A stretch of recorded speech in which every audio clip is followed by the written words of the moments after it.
All right, I think we are live. Good morning. It's a gorgeous morning here in New Hampshire. Hope it's beautiful wherever you are. It's gosh, there's so many directions I can take this to kick it off. First things first, it is May 1st, and I'll be dropping a newsletter at some time today, probably by the evening, because I have some writing to do to finish up my little articles.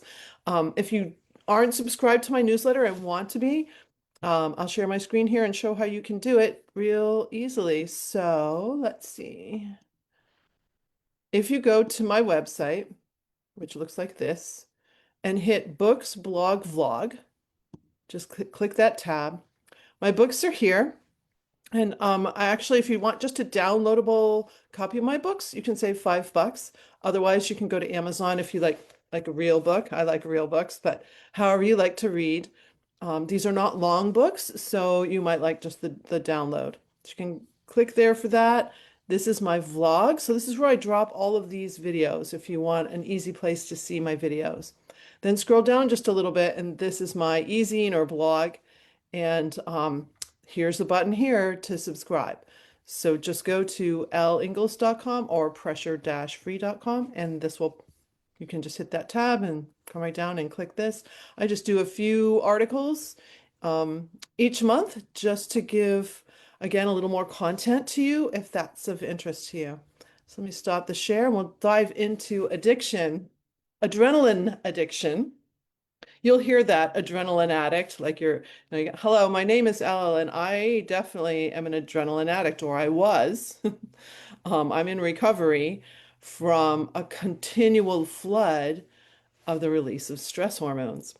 So I started really thinking about this recently that, okay, we say adrenaline addict, but what other, what other, ad- addiction is a strange word to use, but I'm going to use it.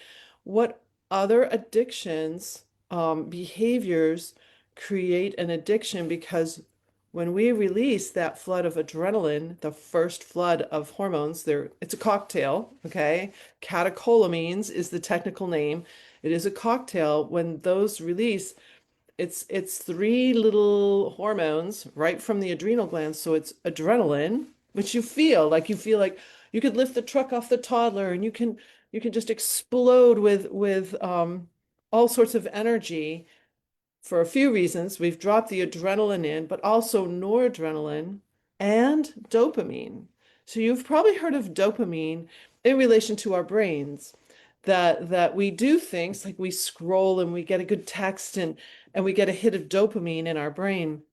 I find it so fascinating that these neurotransmitters up here in our brains, we think of that, but they're also produced in other parts of our body. So dopamine is also produced in the inside, it's called the medulla of the adrenal gland.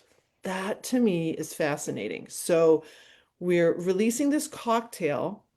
So dopamine goes directly into the bloodstream. It's creating a feeling in us.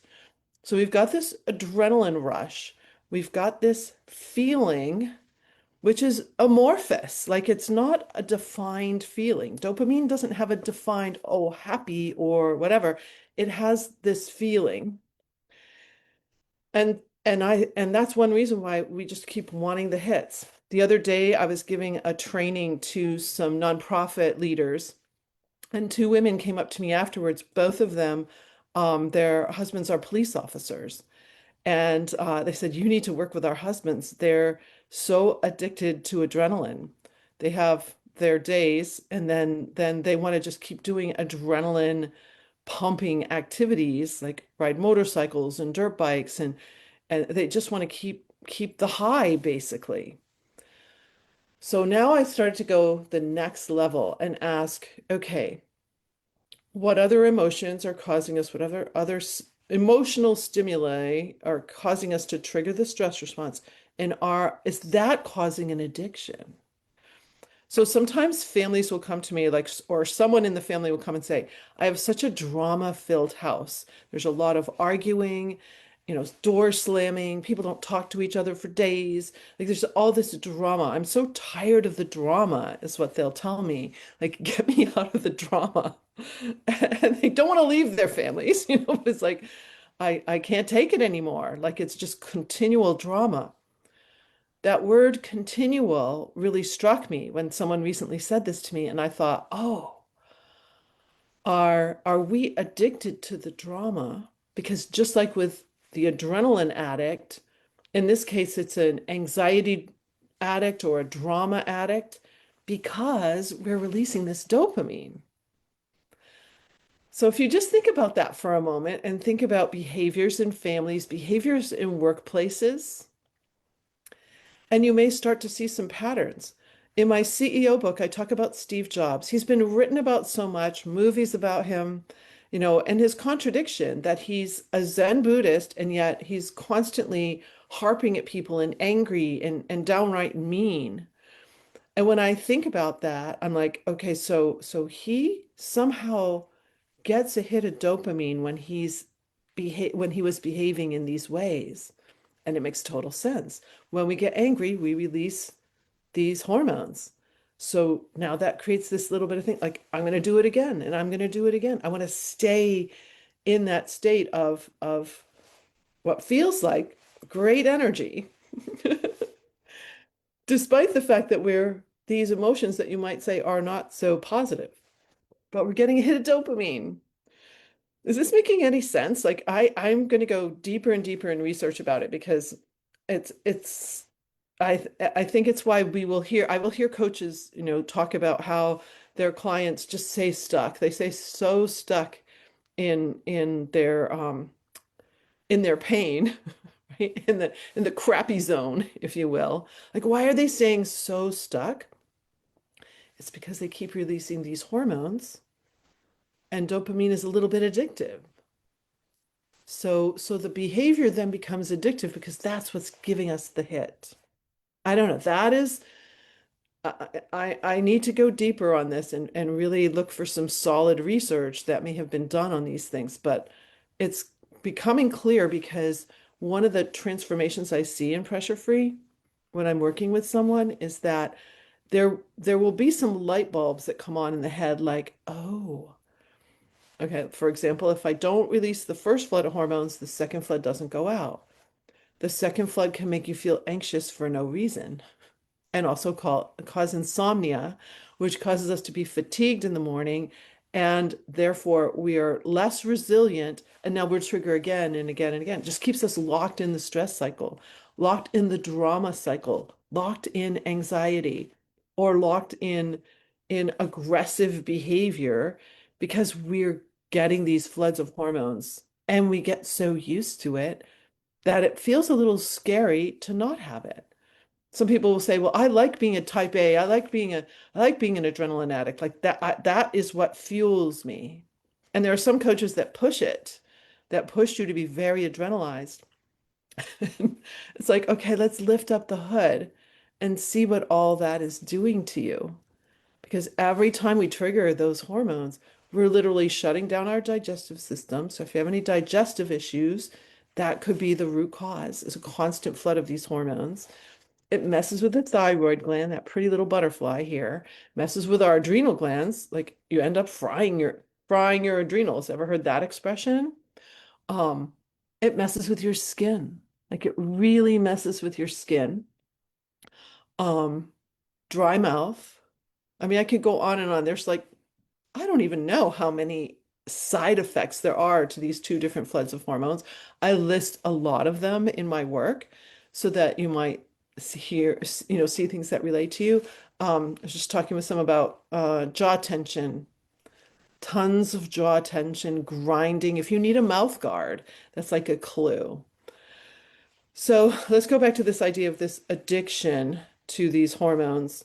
Um, and how, every time we release them, we get this hit. I don't know. I think it's interesting. Do you think it's interesting?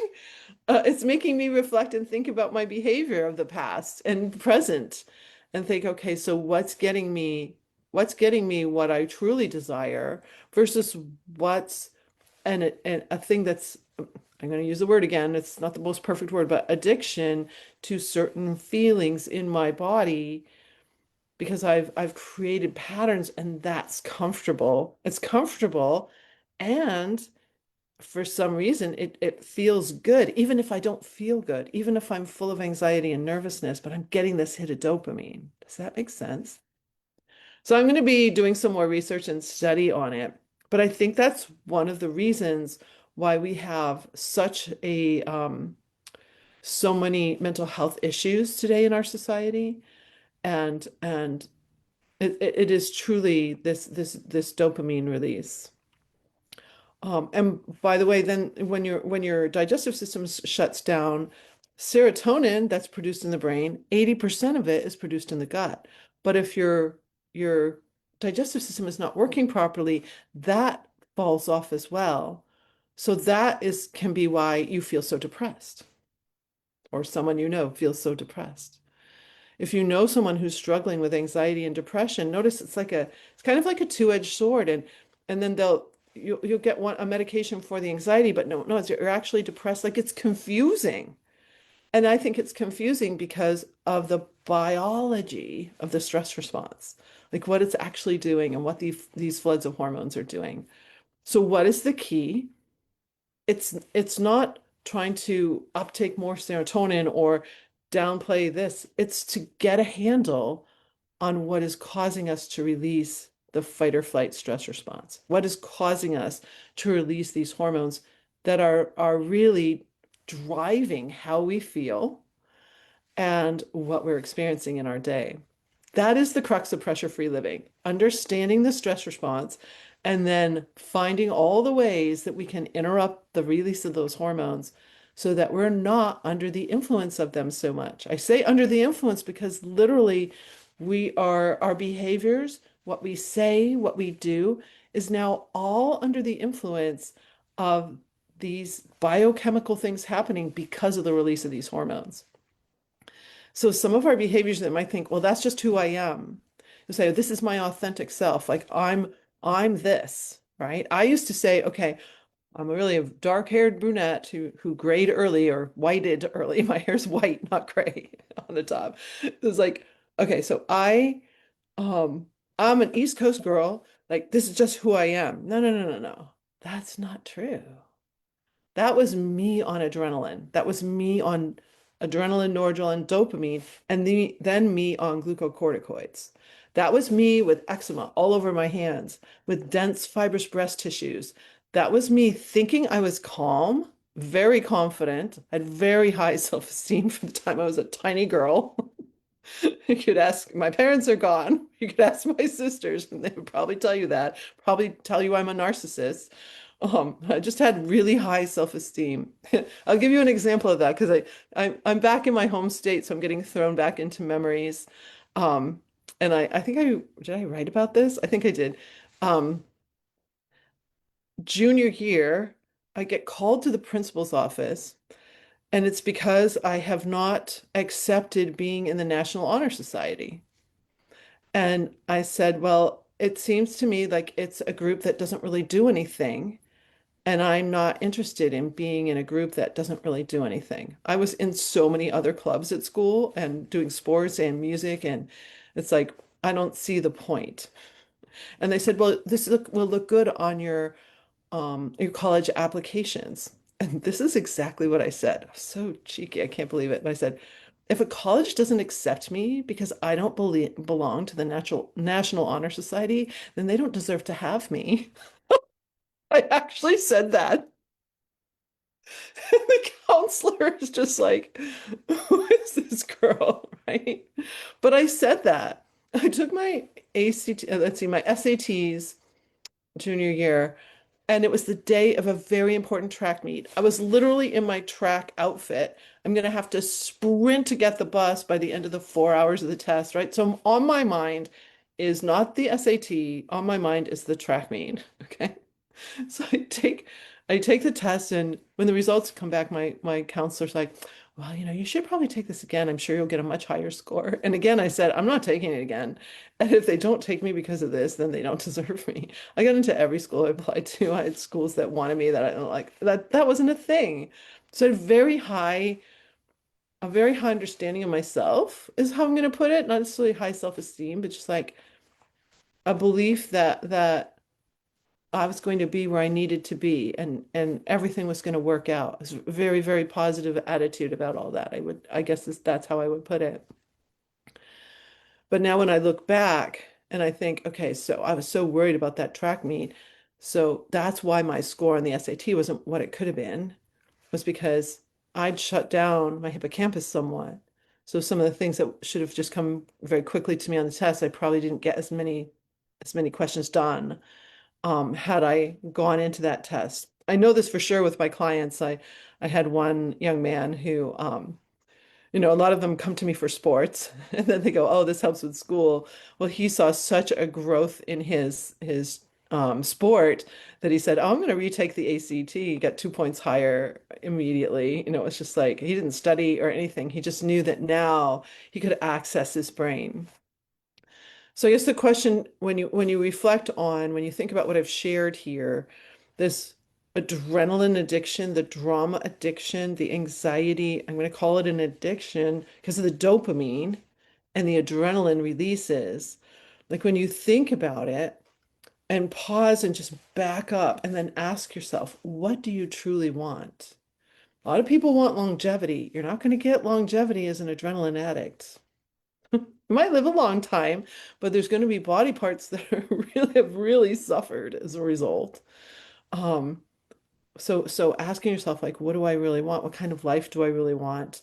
What are the emotions that I want to feel? We talked about that last week. If you go back through my feed or go to my website and just scroll down, the C's and the E's. The C's are pressure free, the E's are pressure free. Calm, confident, committed, expansive, energized, enlightened, empowered. Like these are the words that my clients tell me. I tell myself, this is how I want to live. Like this is how I want to feel. And why can't we? The only reason that we get cut short is this constant release of fight or flight.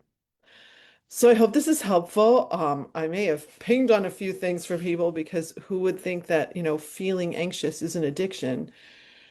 It's not that. It is the release of these hormones that is the thing that we want because it's so comfortable. We've had it for so long and it fuels us. It feels like it fuels us, even though then we hit exhaustion points. So if you're on that roller coaster, that's a clue there too. If you're on an emotional roller coaster, um, if you're on a body energy roller coaster, like very energized, and then you come home and you just hit the wall. You're exhausted, or you need a nap at 3 p.m. If you need a nap in your day, that's a clue. Um, I view all of these side effects, if you will, as clues. So hope this is helpful. I wish you a beautiful pressure-free day. Got some great clients I'm working with today. And tomorrow night, I will be back at the Miss New Hampshire pageant. Oh, last night, this is an update. Last night, my client, Amy Cohen, won the academic award. Now, this is incredibly impressive because they take the transcripts of all of the young women and they compare them. And there's some extremely intelligent young women on on that stage. And so that was really incredible to see her win that award last night. And we'll see what happens on Saturday night. So I wish you a great pressure-free day.